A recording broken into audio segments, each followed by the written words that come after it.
Michael. Dallas now has 4 straight wins after losing the first game of the season to the Bucs, missing 7 of their 11 offensive starters. But Michael, you tell me this. Who is your favorite, sir, to win the NFC? Yeah. Now, and this is always a discussion because we talk who's the best team, who's the favorite to win NFC. Yeah.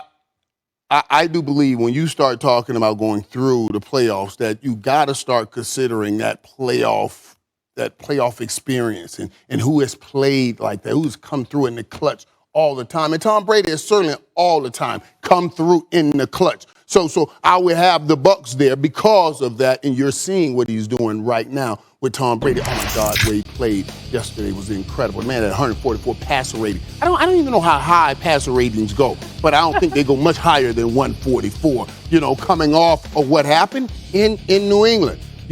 Tom Brady's playing well. Yeah. But boy, them Cowboys right there too. See, the Bucs. I gotta have the Bucs up here because of Tomlin's pedigree. But the Cowboys, oh my God, I just talked about why I have the Cowboys here as the most balanced team out there in the National Football League, offense and defense. I got the Cowboys too. I like what I'm seeing out of the Cardinals. I like what I'm seeing. I got them in their third, right behind the Bucs and the Cowboys. Oh, my God. Like that for, man? You got to be kidding me. What are you looking like that all for, of this man? talking you've been doing about the Cowboys, and hold on. Hold on. All of this talking you've been doing about the Cowboys, and they ain't even your favorites in the NFC right now. No, you snuck it in. No, really? Oh my God. With the two discussions here. That was the best team in the NFL right now and NFC favorite. Those are two discussions. Best team right now who's playing NFC favorite. Who has to go through a playoff? I got to count in experience. Oh, come on, man. I got to bring that into the account here. Are you blessing us with the gospel now? Like you playing the piano? The gospel? Really? Get out of here, man. That's nonsense. Oh, please, just be quiet. You got an opportunity right here on national television to sit up there and say that the Cowboys are favored. Oh, no. I'm just going to right now. Handshaking and all that. I cannot exclude Tom Brady. When you play the organ? Is that what you're trying to do? Oh, please. I cannot exclude Tom Brady and what he has done. Excuse me. All the talk you've been talking, oh, man, look at Dak Prescott and the weight play. Right. And we got not one, but 2 dudes at the running back spot, Stephen A. We got set up there, Amari Cooper. We got CeeDee Lamb, Wilson can ball. Gallup ain't even been in the lineup.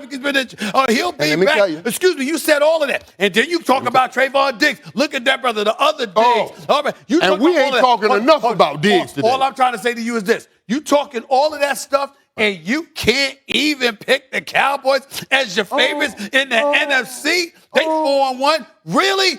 Nonsense. Because you know. Because you know what's going to happen. First of all, let me tell you something right now. You want to talk about week 5? That's fine. I ain't talking about week 5. We talk about favorites in the NFC. I'm going to tell you who I got. I got Arizona.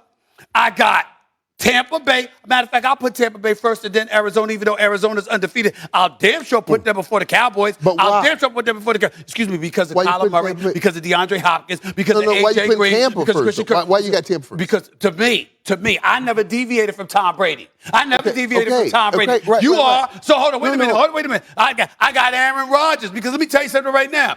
Aaron Rodgers, that bad man that he is, be very clear. When you got an experienced quarterback and you got something to worry about, we'll see what Trayvon Diggs and the secondary and the crew in Dallas defense. We'll see what they do. He's setting it up. Give me your order. He's setting it up. Tampa Bay. He's setting up so right. This is NFC favorites, right? Yeah, let's go. I got Tampa Bay. Okay. I got Arizona. Okay. I got Green Bay. Okay. Before I even get to the Cowboys. What about the Rams? Please, come on. Excuse me. I don't like the way the Rams Cincinnati defense just has looked. Took the Packers. The Rams defense. So what? It's one game. You just said it's one game. Did you just say it was one game? Cincinnati took the Packers. I'm just saying, what do you think the Cowboys will do to the Packers? It was one game. If Cincy did that to them, what do you think they're going to do? Cincy did what? Cincy did what? Come on, man. We're getting into that. Let me give you this, and let me tell you why. I put Tampa first. Why? But now what I'm watching, as I'm telling you, man, because when I'm not pulling out a single game, I'm watching the progress of each team through the season.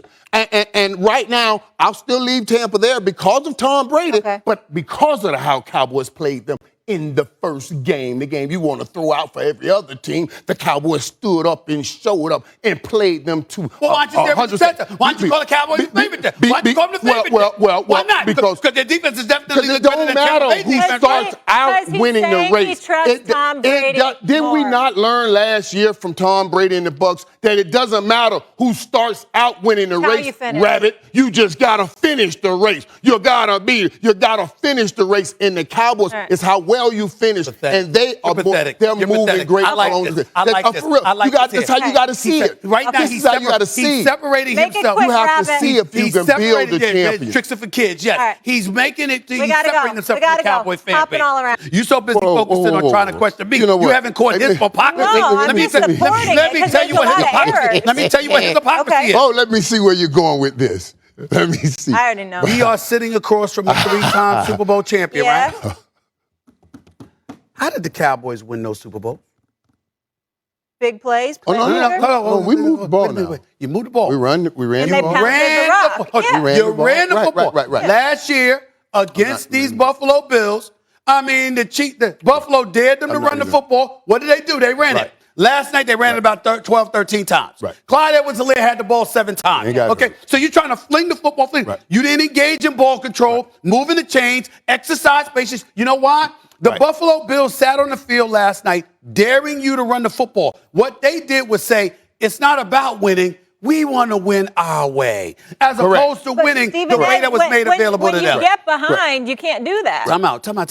You got to understand. Wait a minute. You down 14 points. We've seen Patrick Mahomes race a 14-point deficit in 3 minutes. He was at 14 points. It was pounding the rock, Emmett Smith style. You got to do that from the jump. Then they got behind. They don't have that ability to consistently run the ball like that. With Patrick Mahomes, they can that's why I'm saying get away with anything. Use the short passing game like a run game. Wait a minute. That's what I'm saying. What I'm saying to you, because the fear of Patrick Mahomes is so real, they were daring you to run the damn football. That's why you can run the football for Kansas City. That's why any running back can come there and look relatively decent because you're worried about Patrick Mahomes, which you know. And you have to understand that Andy Reid, the mad genius that he is, and this Michael Jordan dude he has at quarterback, he's not going to say, I'm taking it out of his hands to put it in the running back hands. I'm not sure he's Michael Jordan. What you mean? What you mean you're not sure he's Michael Jordan anymore? Get out of here. We will revisit the subjects, but we had another big one, and it came down to the wire at SoFi.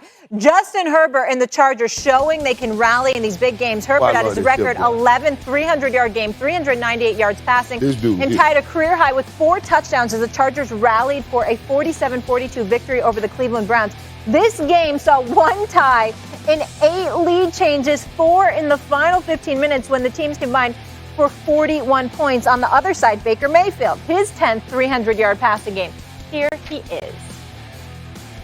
Obviously, that's why we lost. So you didn't make enough plays to win the game, and that goes for everybody on our team. So we didn't do that. Like I said, we left too many points on the board in the first half. I don't think it would have been the same outcome with needing a touchdown to tie the ball game up late in the game if we had done that early on. So I'm not going to be happy about it. We didn't win.